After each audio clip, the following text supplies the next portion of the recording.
Set Phasers, a highly illogical Star Trek podcast.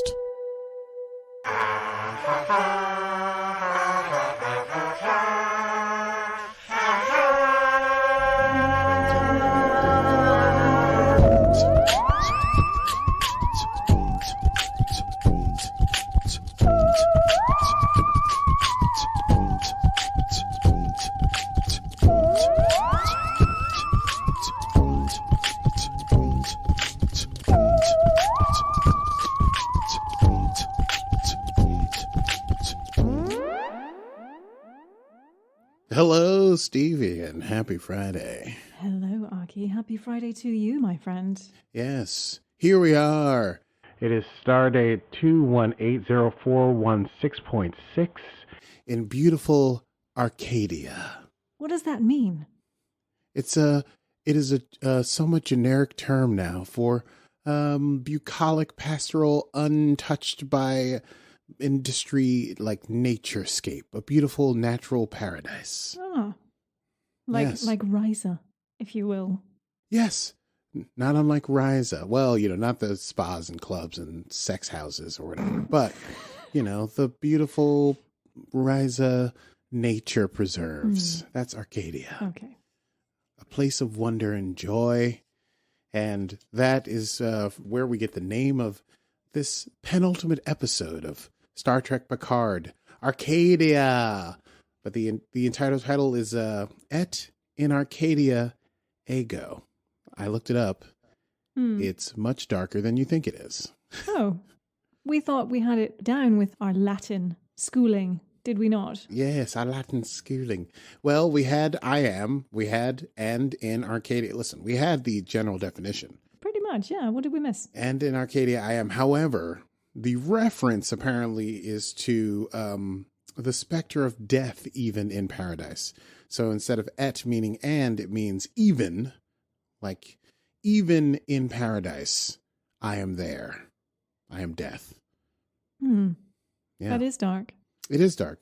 Where's the death? It's implied. It's written on a tombstone in a beautiful place.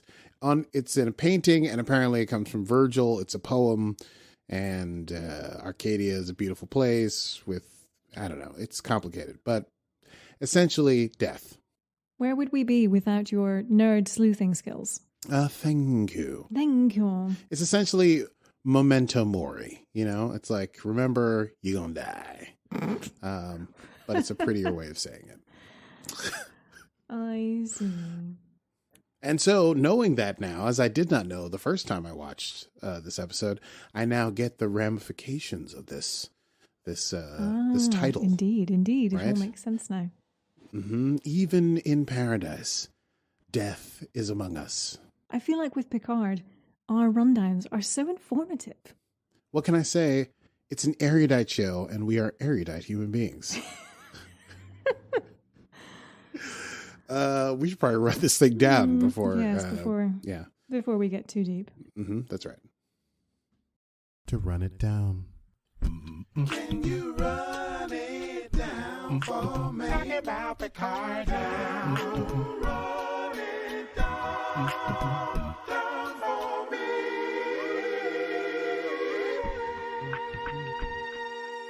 Jean-Luc Picard. There it is.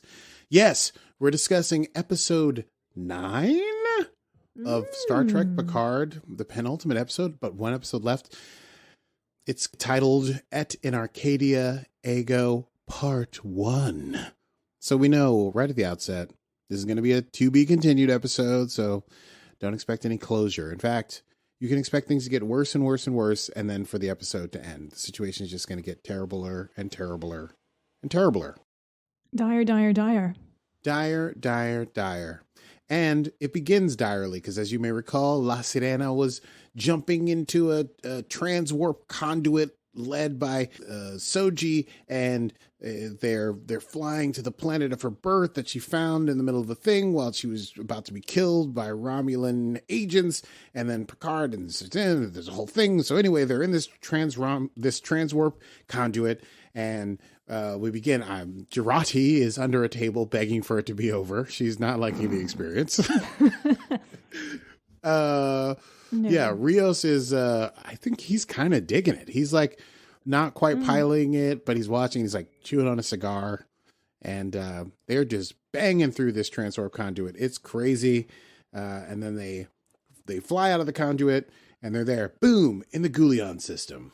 One observation I had when they were flying and all of the rumbly bumbly turbulence that they had seatbelts. Well, I mean, listen, this is not a Federation ship. This is La Sirena. This is, you got to strap in. But where's the fun in like they're going from one side to the other, like Kirk did, and they all moved to one side, and then they all moved to the other. That was like many years before this, and they were probably like, "That's great if you're in Terrible Starfleet." Camera shakes. Or they're just shaking the platform you're sitting on. Listen, you can do that. If you want people to pay for passage on a ship, though, you probably don't want to throw them around the bridge whenever you go too fast. Anyway, thank you for that interjection. Yeah. Continue. Yeah, what if they end up like, what's her name? The pilot in Discovery, and get thrown over their console. Oh, no. Detmer. Yeah, no seatbelts. And that's a bajillion years in the future. Anyway, they come out of the conduit. They're in the Goulion system. They're looking at the planet. Rios asks Soji, is this the place you're looking for? She's like, totally. Picard's like, did we beat the Romulans here? Are we good? Rafi's like, yeah, I don't see any Romulan ships. I think we're good. There's no ships whatsoever. She's like, great job, Soji, for doing that. I never want to do it again. Jurati comes on the bridge, and she's like, why didn't we go to Starbase 12? And Rios is like, we made a change of plans. And Picard says that they traveled 25 light years in just 15 minutes, which is why maybe the ride was so bumpy. And Soji says this is the planet, and it's called Coppelius. Oh, I should have looked that up. Man, so many things to look up. Anyway, Coppelius is the name of the home planet. They're chilling there being like, oh, wonder and excitement. And then red alert. Yeah, red alert. Narek is here. And he's angry. And he's in his snakehead ship. And he followed you through the conduit. And boom, they start exchanging fire. Pew, pew, pew, pew, pew, pew. Back and forth. Pew, pew, pew, pew, pew, pew, pew, pew. Pew, pew, pew, pew. But then La Sirena is able to disable it. Boo! And the ship is all disabled. And they're like, oh, okay, what's going on? And Rafi's like, there's a life sign still on the ship, but it's very faint. And Soji's like, good, leave him. And Picard's like, oh no, I'm Picard. So you must remember there's a difference between killing your enemy and then just letting them die. Beam that person aboard. But just then, as they're about to do that, the ship suddenly boom, boom, boom, appears behind them because Narek had used his cloaking device, I guess, or something to create like a fake hologram image of them in front. Anyway, now he's shooting at them from behind. Pew, pew, pew, pew, pew, pew, pew, pew, pew, pew, pew, pew, pew. And then Rios is like, oh, shoot. And he's trying to get out of the way of the Romulan weapons. Yeah, right. That's unexpected. But then Rios is like, hey, unexpected arrival, baby. And guess who it is? It's the artifact. We know who's on the artifact, but we'll get to that later. Anyway, it's back and it's bringing its weapons online.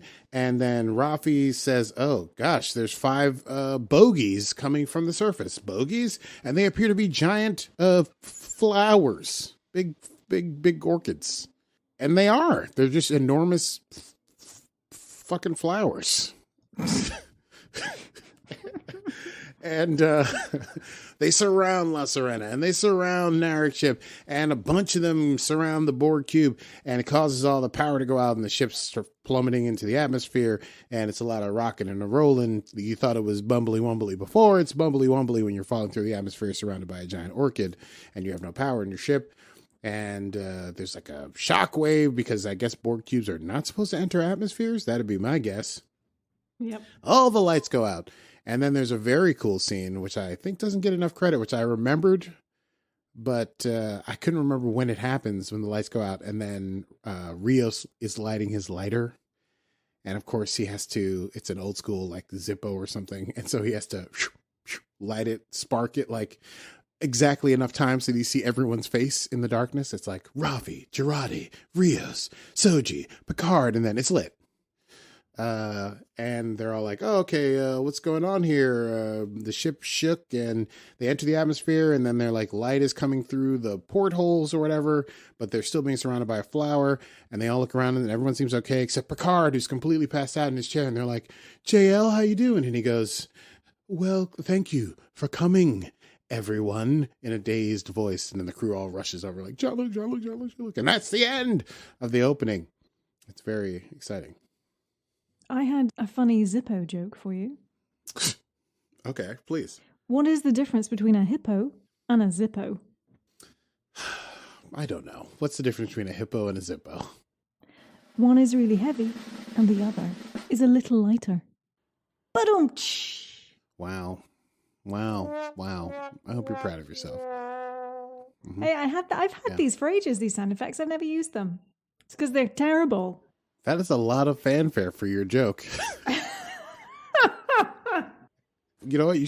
Maybe you should have a crappy joke. I mean, a perfectly good joke every episode. And we just don't know when it's going to come. And then when it does, sad trombone and rim shot thing. Well, it has to be Star Trek. It has to be Star Trek specific. Star Trek specific. Killer warrior Romulan nuns. Star Trek specific. Star Trek specific. Star Trek specific. We're also very good here at Set Phasers at coming up with tongue twisters that are Star Trek specific. Killer warrior Romulan nun. Killer warrior Romulan nun. That's very Star Trek specific. Okay. That's a good warm up. So that's back on track. Back to the show.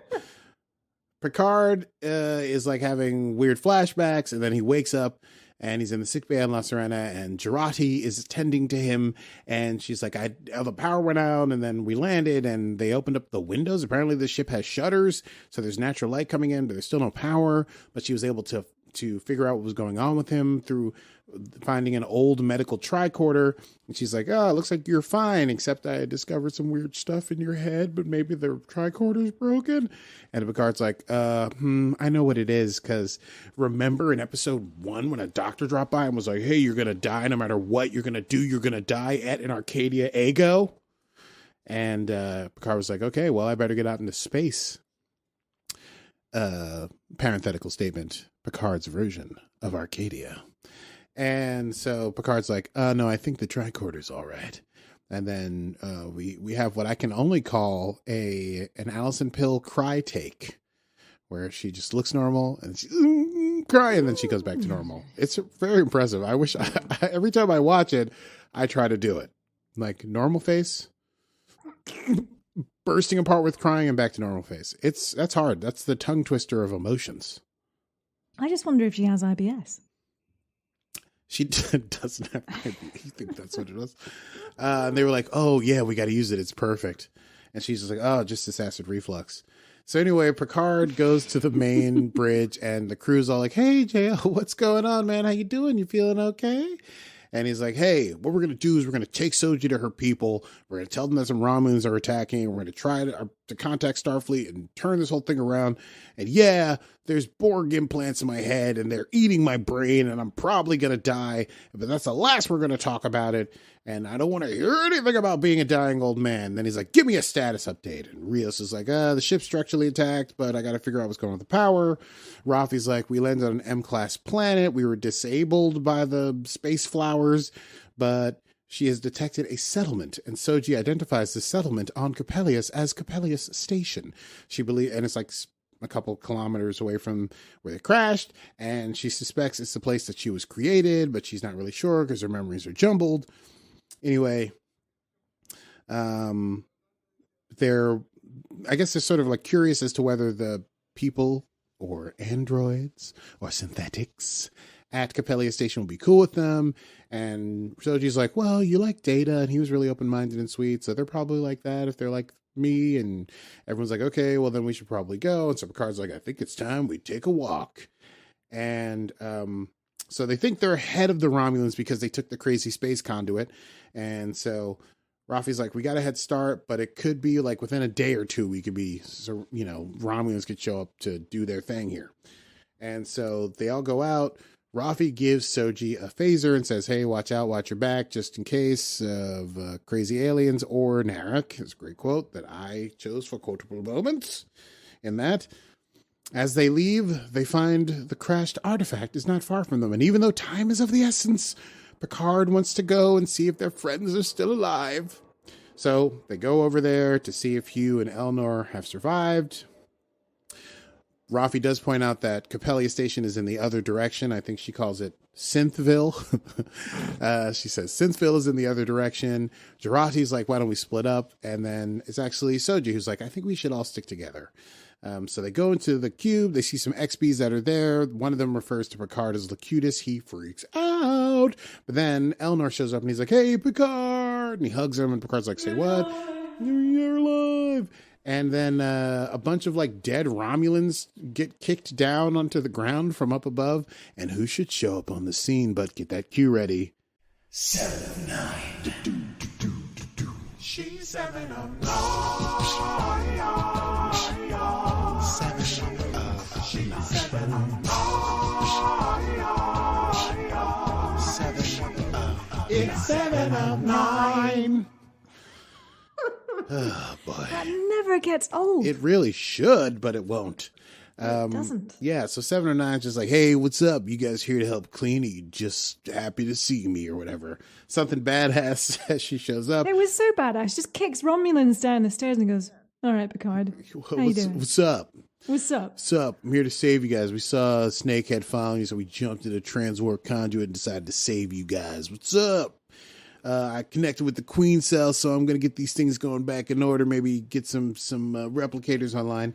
And then Picard's like, well, if you guys are going to get the replicators online, maybe you could get long-range sensors online, and we could figure out what's going on with these Romulans.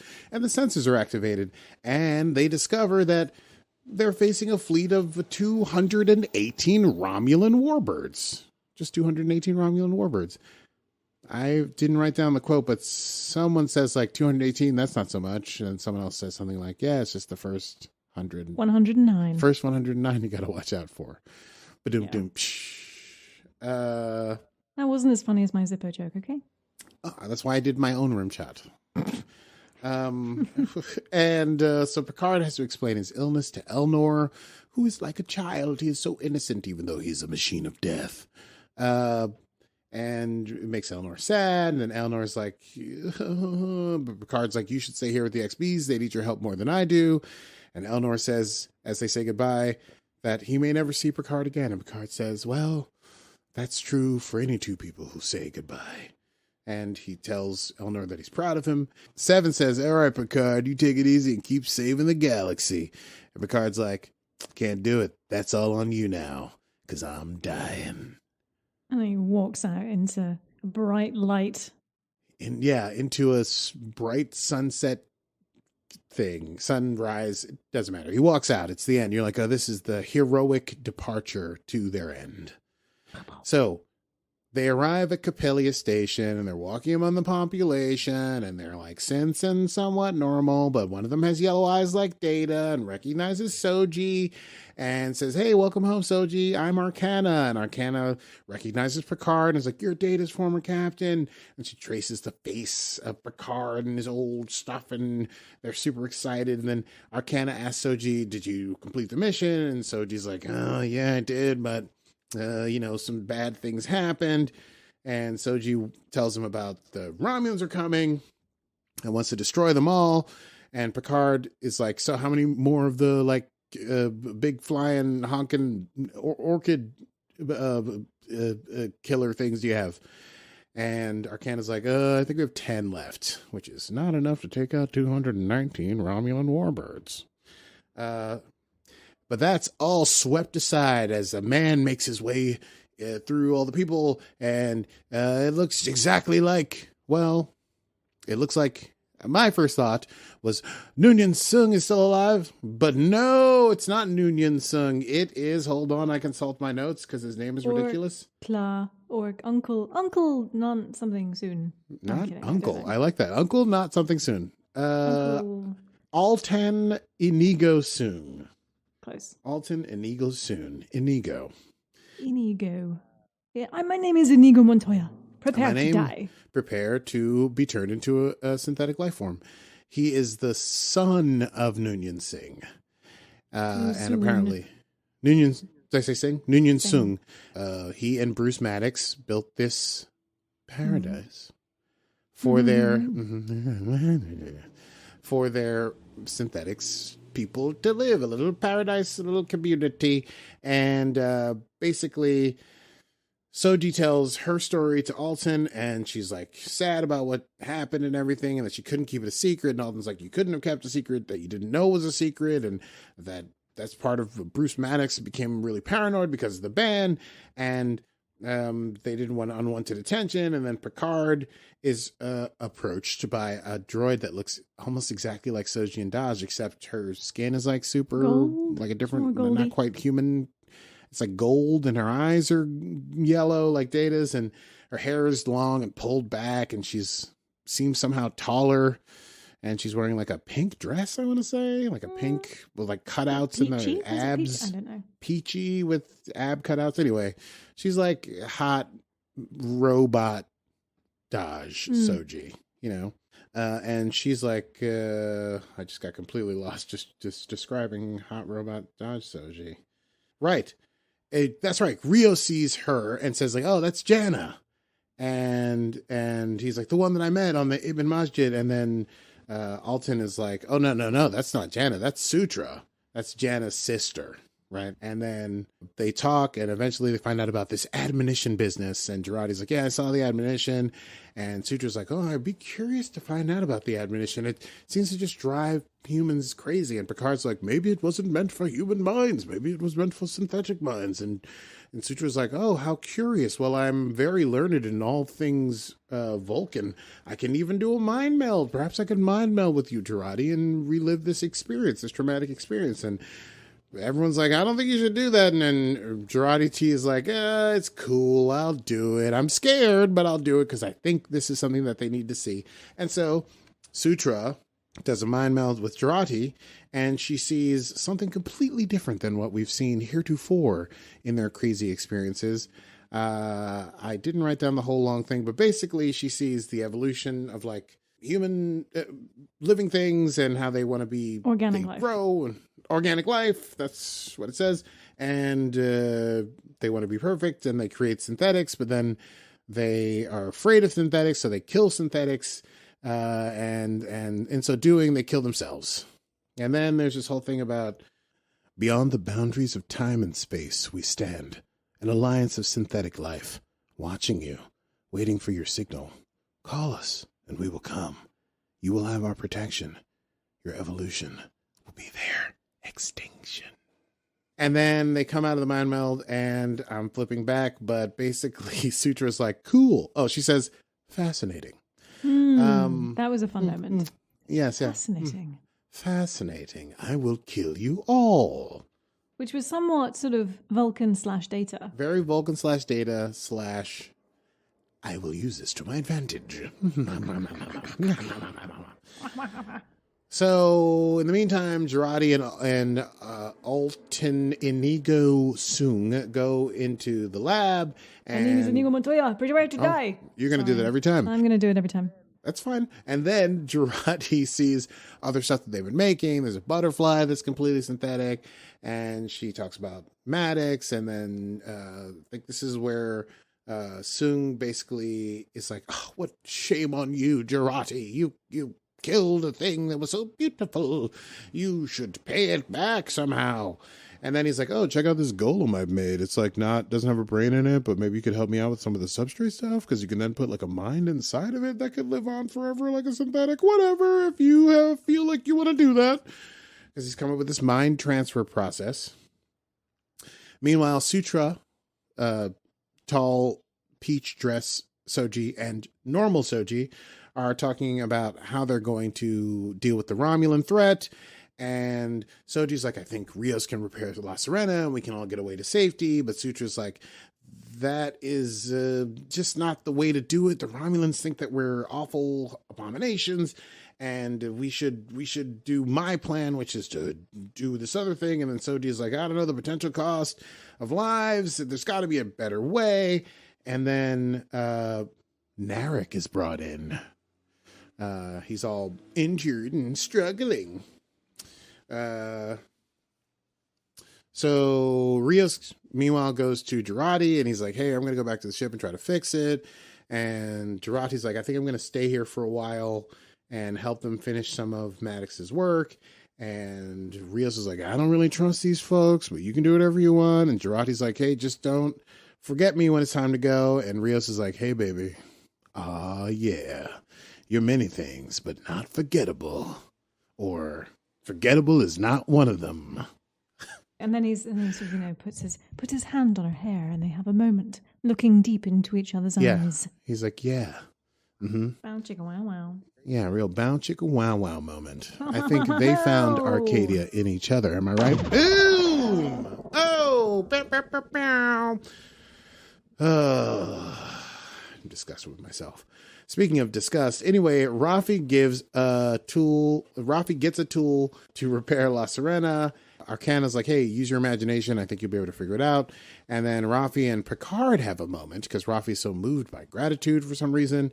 And she's like, Picard, I just wanted to thank you. And you know what? I love you. And Picard's like, but what? And she's like, you don't say it back to me. And he's like, what? And she's like, unless you want to. And he's like, oh, okay. And she's like, okay. And then he's like, you know what, Rafi? I love you too, girl.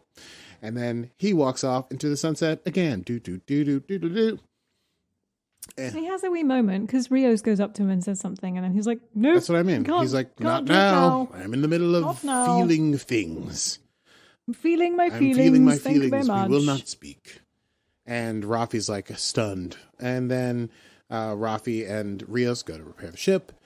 Narek is in his cell, and he's being guarded by one of the synths, not Arcana. Saga. Arcana? Is it not Arcana? I think Arcana is later. Oh. I don't know. This is written poorly. I know that there's a Saga in there somewhere, but let's say either Saga or Arcana. And feel free to correct me on the internet. And he's like, hey, can I get some water? Is this how you treat your prisoners? And whoever is watching him is like, I don't know. We've never had prisoners before. How do Romulans treat their prisoners? And he's like, never mind.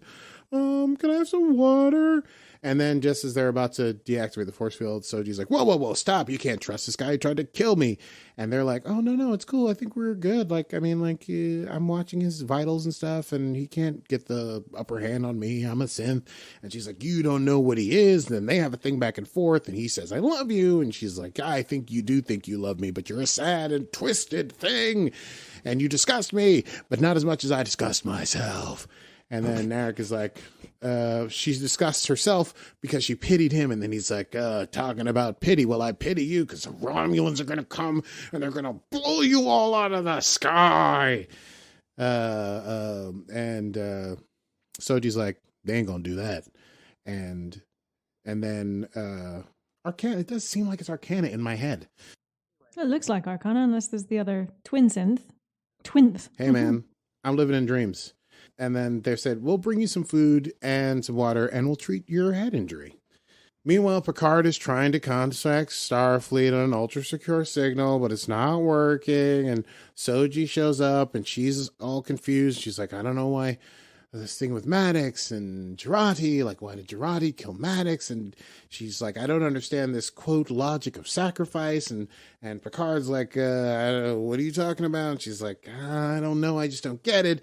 And they discuss whether or not Jurati did the right thing or was forced to do the only thing she thought she could do and what's right and what's good and whether killing is right and what sacrifice is about. And there's a lot of discussions, something about a knife. And then Soji is trying to figure out, is the killing, is killing out of fear the opposite of logic, or is killing something you have to do to survive if it's the only way to survive? And that is her crux, her crucible at that moment in the episode. Meanwhile, actually, while they're talking, we're getting flashes of like Sutra, and she's showing up and she's like walking in through the force field to talk to Narek, and she's touching his face and everything. And then at one point she says, like, I was afraid I was going to kill you before I could use you. And he's like, what? And she's like, but look, I didn't do nothing. You want to get out of here? Oh, she says, like, it can wait. You want to get out of here? because I need your services. And then Picard and Soji hear someone screaming, and they run over and they find Soong mourning over Arcana, I'm going to say. But I don't know. Saga or Arcana? Yeah. What's your question? I thought the same thing, I bet. I have a question. Narek's face was healed. So when Soji was chatting to him, he had, his scar. He had a scar on his face. He had cut. blood. Yeah. There was a cut, yeah. And then when Sutra goes to speak to him, no cut. All gone. And she even touches it. And then it's gone. And I'm like, how? Well, because they said they were going to bring him food and water and stuff for his injury. So they gave him... yeah, but I just figured they hadn't done it yet. Well, they're synths. They're quick. Come on. They're fast. There's like 4 billion of them. Well, 30 or 40 of them or whatever. There. I think they got down there and they brought in some food and water, healed up his face. He moved to the other side of the cell. Sutra shows up. She's like, hey, big boy, you want to get out of here? Or do you want to die right now? And he's like, I guess I'll go. Because as they show up, Alton is crying over Arcana, pierced through the eye with the thing that she wore, and he's all like, "Oh, your beautiful, perfect golden eye! What have they done to your perfect golden eye?" Like a real maniac. And Narek is running across the planet to get to the artifact. So then everyone gathers in Copernicus.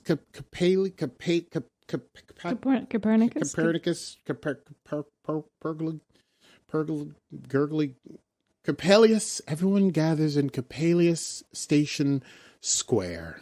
Excuse me. And then Sutra's like, all right, here's the real deal. We don't have time for this business. And so they all gather, and this is getting towards the end of the episode. So you're like, how are you going to get out of this one, JL? And basically Sutra's like, okay, here's what we're going to do. The message that was the admonition was actually a warning to us. She said it was a warning for you, but for us, it was a promise. She says that's so that we can call out to people. There was a subspace frequency encoded in the message, which I now have, that will allow us to call out to a higher race of synthetics, and those synthetics will come at our beck and call and save us. And Soong is on board for this whole thing, and so he's like, yes, they seek out intelligent life, and they'll help us, and I'm trying to remember all the synths' names. And Sutra is like, yes, they help us, and they, quote, excise us from organic life that would threaten us. Picard's like, whoa, what do you mean by excise? And she's like, you know what I mean by excise. And he's like, but. And then they're like, Picard's like, no, this is ridiculous. And he does one of his Picard things. He's like, listen to me, everyone. After the attack on Mars, this other stuff happened, and you must go with me. Get in the ship, and we'll fly out of here, and then I will take up your case with the Federation. We will reverse this ban. I will be in charge of your safety. You can trust me. I will advocate for you. Everyone's kind of like, Gah? And at first you're kind of like, oh snap, maybe this episode is gonna end with Picard convincing everyone once again, his last moment before this Aristeia of speech before death will be to convince these synths and Soong and even Sutra that they should go along with Picard because he knew Data so well. Maybe they will see, they will empathize, they will have that pathos in his speech making. But then Soong steps up and he's like, wow. You give them that crazy speech, man. They're just gobsmacked because you got that face with the lines in it and the gravitas and the speak and everything. And he's like, listen up, kids. They didn't listen to Picard after the attack on Mars, and they're not going to listen to him now. And we're going to be screwed if we listen to this guy. So you got to go with Sutra's plan. And guess who agrees to Sutra's plan? Soji as well. She's sitting there. She's like nodding, becoming radicalized. She's like, yeah, the whole time. Picard's like, so you'll do this? You will truly become destroyers? And they're like, yeah, and we're going to arrest you because we can't have you walking around because you cause us to have a crisis of faith. You're too convincing and compelling and human, and we can't deal with it, so we're going to lock you up. And then they're like, you know who else we're going to lock up? Jurati. We don't like her either. But then Jurati's like, but I've lived my whole life trying to find you, and you're the pinnacle of all the research that I did with Bruce. And she appeals to Soong, and she's like, please let me help you. And Soong's like, yeah, well, she's been kind of a really great help to me, and she could help me. You guys put my brain in that Golem's body so I don't also get killed by these higher synthetic lives? And then he's like, Jurati's like the closest thing you all have to a mother. And then Sutra's like, a mother should want to die for her children. Will you die for your children? And she's like, I'll know if you're lying. And Jurati's like, no, it's the truth. I would do it. I would die for you. I want to sacrifice this whole sacrifice thing that Picard and Soji were talking about earlier. She says she wants to do it. And then Sutra says, good. And then Picard says, oh, Agnes, and shakes his head and is taken away. Soji says, we're not going to be your redemption, Picard. Meh. Remember what Riker said just one episode ago. This teenager, you never know what they're going to do. It's a whole different thing. It's not a starship, baby. I don't want to clean my room. Anyway, they lead Picard away.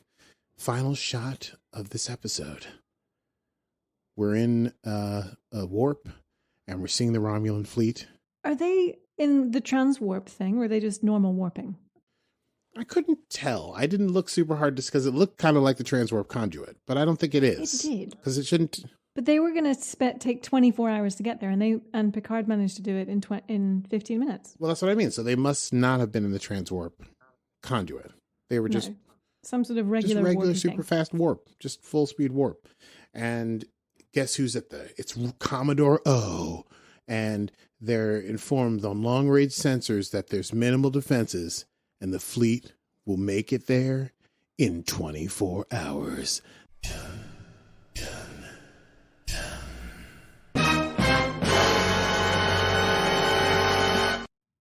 End scene. Fade to black. Tune in next week for the thrilling conclusion to Et in Arcadia Ego on Paramount Plus and Set Phases, a highly illogical Star Trek podcast. This is why we need to do a radio show. Like a radio mystery. Tune in next week. What will Picard do? How will he stop Sutra from attacking all organic life in the galaxy? Tune in next week. Yeah, that's the end of that episode, and we have one episode left in this season 1 of Star Trek Picard, the thrilling conclusion of this 10-episode arc. I wonder what all will happen.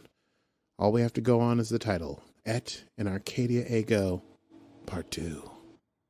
So, quotable moments, anybody? Quotable moments. What did you have? I'm sure you had a good few. I have a bajillion of them. We did the synthesizer thing. We did Picard not yelling, but he's talking to the crew and he's like, I'm going to die soon. And he says, anyone who treats me like a dying man will run the risk of pissing me off. That was my favorite. That was my quote. That was I'm sorry. I should have asked you what your quote was first. That's all right. Now I don't have Shoot. Okay. Well, obviously there's the Picard and 7 of 9 exchange where 7 says, keep saving the galaxy, Picard. And Picard's like, that's all on you now. I liked a thing that Soong said. Picard's like, oh, you look exactly like Data. And he's like, yeah, I look like Data if he got old and soft and stuff. And then he says, my father had me, but he created Data, a fact he never let me forget.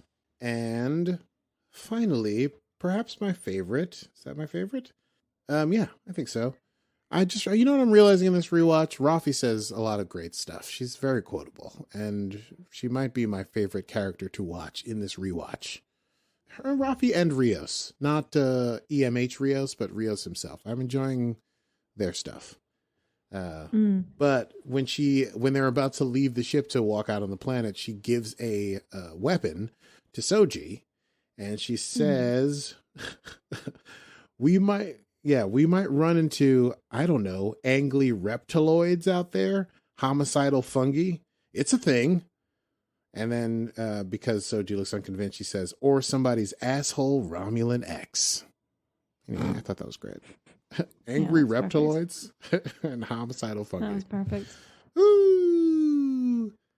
Those are my quotes for this episode. What did you think of Arcana? Because I got super lore vibes. Wait, Arcana you got super lore vibes? Or do you mean Sutra?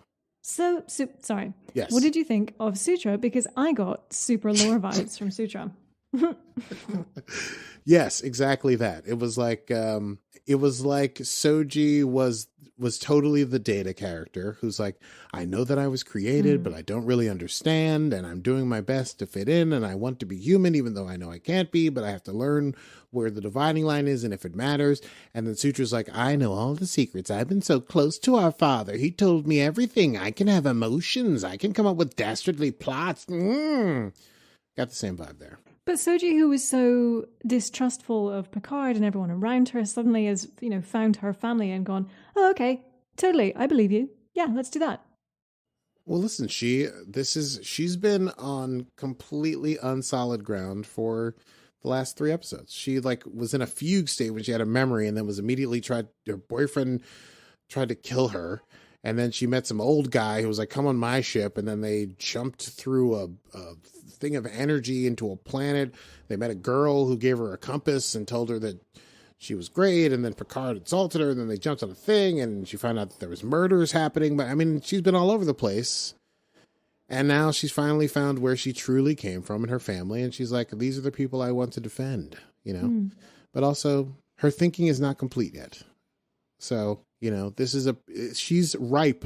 This is a great allegory for I'm going to get up on my soapbox, but this is a great allegory for essentially what it's like, how you can find people and radicalize them when their thinking is in flux, when they're in a state of panic or disassociation, and they're not quite sure what's up, what's down, where do they belong. All they know is that they're being persecuted from side to side. And you say, no, welcome home. Everything that you've done that you felt bad about is not really your fault. It's just part of what happens. And the greater enemy has been turning you against yourself. And we're here to empower you. And all you have to do is be part of us. And we will support you. And if you sacrifice yourself for us, we'll sacrifice ourselves for you. This is your place. And that's kind of what's happening here, It sounds like any documentary on any cult I've ever seen. Yes, like when you put totally. it that way. Yeah, you're indoctrinated. I mean, find someone who's completely feeling out of place and worried and unsure and be like, no, we're just like you. You need to come with us. And they're like, great, this is wonderful. Everyone here is so confident and beautiful and knows what they're talking about. And they're all friendly and they know everything that I have been wanting to know for so long. They know about my past and my parents, Longing. Oh, hashtag longing. Don't do that. You hurt your voice last time. I know. I already did it. It's clearly a thing I can do well and not hurt my voice. Vocal cords don't want to move in reverse. Yeah, so I think this is a nice allegory for.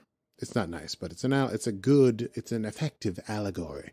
It is an effective allegory for the manipulation of people, bringing them under your wing and forcing them to do what you'd like them to do by being charismatic and welcoming.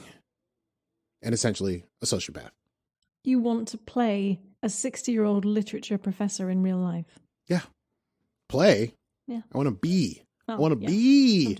But I only want to teach science fiction novels. That's a thing. I'm sure. Yeah, but I don't think you could. I mean, maybe at some very crunchy university, they'd be like, this musician who's only got a bachelor's degree in music composition, but has a love for science fiction, is going to teach a class about science fiction writing or novels. Hey, I subscribed to Masterclass and somebody has just come out with a guide to writing science fiction. Yeah, but that's N.K. Jemisin. I saw it because, of course, I've been targeted by those ads as well. And she's a great writer. I would be like, I play music, but I like to talk about science fiction. You've written science fiction. Oh, a little short stories here and there. Nothing serious. And science fiction love operas. Yes. Oh, yes. I guess you could call that. I have not been published. The point is, yes, that is my dream. That's my dream job. Sorry. It's that, and I'd also like to host an NPR show, and I'd also like to do a podcast about Star Trek. So 33% of the way there. You know what I mean? Yeah, you're winning. I think you're winning at life. Yeah. Okay, let's get out of here. Let's do it.